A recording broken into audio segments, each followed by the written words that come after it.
Good evening. It is Tuesday, March 27, 10:25 p.m. It's good to be back with you people. Thank you so much for all your comments. I really appreciate it. I really do. What a couple of days on Wall Street here. Yesterday the Dow was up 600 points. Today it's down 350 points. And as I watch and observe this, there was something I thought about, and I went and I did some research, saw some articles, and that is, you see big rallies in bear markets. And when you see these big rallies, it's easy to forget that you're in a bear market. We have to remember the primary trend. And the primary trend continues to be down. We are very, very close right now to a sell signal in the Dow theory. The Dow Jones Industrial Average, the transports, okay? If we get another down day with the transports, all the criteria for a sell signal with the Dow theory will be in place. I already think it's a bear market. I already said the top was in. More and more people are starting to come to that conclusion. But big rallies will be seen in bear markets, like yesterday. Very easy to see yesterday's 650 point move in the Dow and say, okay, the bull is back. Big rallies are common in bear markets. Green days and green weeks, common during downturns. If you were having dinner with a friend while the markets were closed, it would be easy to say, yeah, that makes sense, in response to the following statement. During a bullish trend, stocks do not go up every day. During a bearish trend, stocks do not go down every day. And we all know that. Nothing goes up or down in a straight line. However, when the markets are open and a counter-trend rally comes, it is very difficult to remember the common sense statements above, since emotions and egos like to take over. What can we learn from history? The table below shows the largest 40 daily gains in the S&P 500 during the dot-com bear market. It tells us big up days are very, very common within the context of an established downtrend. And the table shows the top 40 daily gains in the S&P 500 during the bear market of 2000 to 2002. The biggest gain during that bear market was on July 24th, 2002, 5.73%. One day. The second biggest gain, July 29th, 2002, 5.41%. The third biggest gain, January 3rd, 2001, 5.01%, 4.37%, 4%, 3.9%, 3.89%, 3.89%. 40 days, the biggest gains during that bear market. Given the magnitude and frequency of the gains in the table above, you may find it difficult to believe that during the same period, the S&P 500 lost 49%. 49%. That's the chart of the S&P during the dot-com bear market bubble. It had all those big rallies, and it's easy to get suckered in and get whipsawed.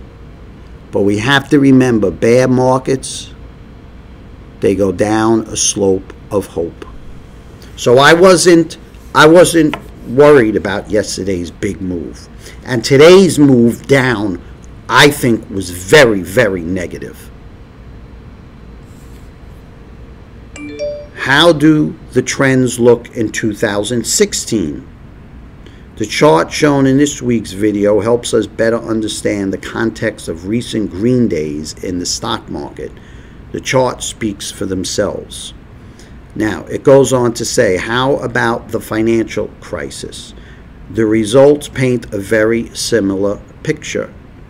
It was not easy to navigate the 2007-2009 bear market in terms of holding defensive assets during the big up days and counter-trend moves. Markets never make anything easy on anyone, bulls or bears. The top 40 daily gains for the S&P 500 during the 2007-2009 bear market. Listen to some of the percentage gains in a day. October 13, 2008, up 11.58%. October 28, 2008, up 10.79%. November 13, 2008, up 6.92%. November 24, 2008, up 6.47%.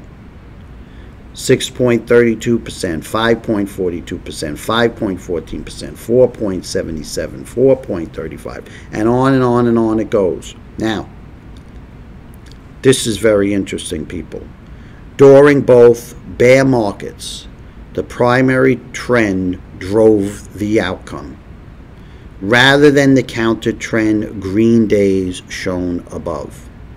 Despite the top 40 daily green days, the S&P 500 lost over 56% between October 2007 and March 2009. This is the chart of the S&P during the Great Recession, which really was a depression that we're still really not out of. But it's all counter-trend rallies, 56% in those 2 years. It is not just one-day wonders either. If you want to be right during a downtrend, you are going to have to be willing to be wrong on about 50% of the days during that downtrend. 50% of the days you'll have uptrends in a bear market. We can learn from a green. What can we learn from a green day during a downtrend? The 2007-2009 bear market lasted 355 trading days. You might guess that the vast majority of those days stocks were red. That was not the case. During the 355 trading day bear market, 180 were red or down days, 175 were green or up days. Don't let yesterday fool you. In our case, and based on our time frame, it is very important that we do not waste a lot of mental energy on green versus red days, but rather we must focus on the primary trend. There are numerous green days during a downtrend, just as there are numerous red days during an uptrend, which is what makes investing so difficult. So I wanted to share that with you because I think it's very appropriate right now as we see these swings up and down, up and down, up and down. But let's remember the primary trend. I'm not saying we technically have that Dow theory sell signal yet. We are very, very, very close. But I believe the primary trend is already down. So let's not get fooled with what happened yesterday, because there'll be plenty more of those types of rallies. It's a slope of hope. Now, I wanted to share something else with you. Fed's Bostic, sympathetic to adopting price level targeting. We've been talking about price level targeting for some time now. And here's another one who's starting to put it out there. All right? This Bostic, okay? Raphael Bostic. He's the head of the Atlanta Fed. You know, the one that said we were going to get 5.4% GDP growth. The one who's in La La Land, okay? the head of the Federal Reserve Bank of Atlanta, Raphael Bostic, waded into a potentially contentious debate at the U.S. Central Bank on Tuesday over whether to replace its 2% inflation target, saying he favors a new and nearly untested monetary policy strategy known as price level target. Here it is, another new untested policy, just like QE, okay? That strategy, unlike the inflation targeting approach in current use by the Fed and many other central banks, requires a central bank to allow inflation to run high to make up for periods of low inflation. So right now they can't get their 2%. Inflation is low according to their metrics. So let's let inflation go. Let it go to 3. Let it go to 4. Maybe even let it go to 5, right? Powell talks about this symmetry, right?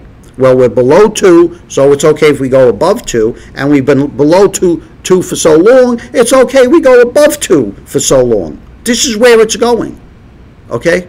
As if inflation isn't bad enough.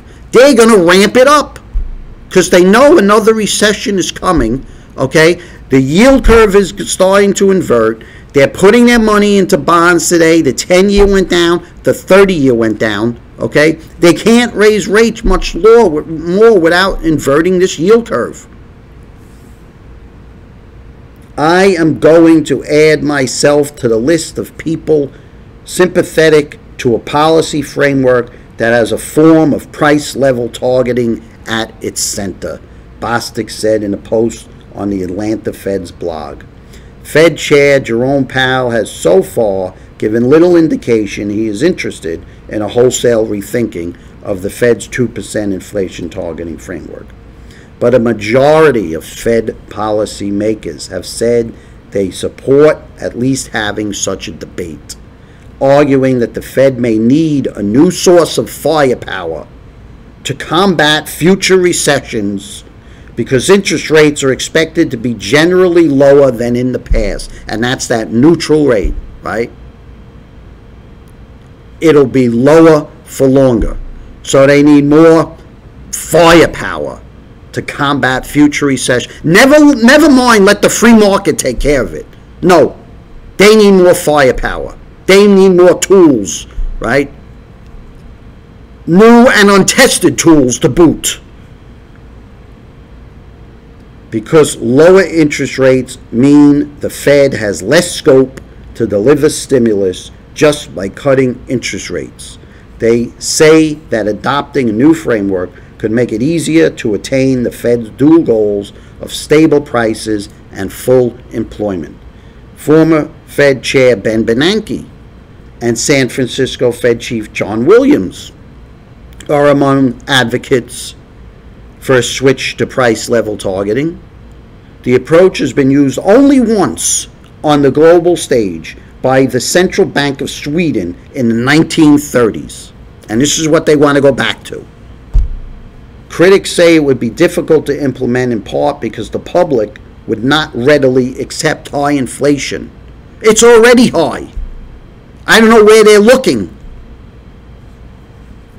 Bostic said in his blog that he wants to stick to a 2% inflation target, but as an average rate over time, rather than as a fixed goal no matter the extent or length of time that inflation misses the goal, as it has for the last several years. Indeed, Bostic said until recently the Fed's 2% target has functioned as a price level target. Bostic said he would lay out his plan in more detail in a blog post to be published Wednesday. So there it is, people. Price level targeting. All right. So anyway, that's about it. They hit gold again today. All right. They brought it down below 1340 to 1339.50. Didn't stay down below 1340 very long. It did come bounce up above it. Okay. So, but I still want to see it hold 1340 for 3 consecutive days and not go below at all. So we're gonna. I think it will. I think it will, despite the suppression, the clear manipulation that's out there. And I don't just say that to say that, okay? I want people to understand that, because I'm seeing all the articles out there now about how, GATA doesn't know what they're talking about and they take things out of context, okay? I'll throw everything else out for all those people out there that don't think gold is manipulated, okay? I'll just make 2 points, okay? We live in a world where everything is basically manipulated if you can get away with it. So why should gold and silver be any exceptions? And explain to me how everything could go up these last 4 or 5 years. Stocks, bonds, real estate, wine, collectible cars, diamonds, okay? Baseball cards, you name it. Everything went up. Everything went up, okay? Except gold and silver? No, it just doesn't jive with me, okay? It just doesn't jive. And I don't want to hear, well, the sentiment changed. That's a lot of nonsense, okay? And I think it's time that these mining executives come out and call it for what it is. Otherwise, they're just as complicit. So anyway, that's about it, people. I think the key takeaway in this video, don't get sidetracked with these big updates, because in a bear market, as we've seen from history, you could have half of the days could be up. Let's keep the primary trend in focus. That's about it, people. Lord willing, pick it up tomorrow if I can. Have a good night. Ciao.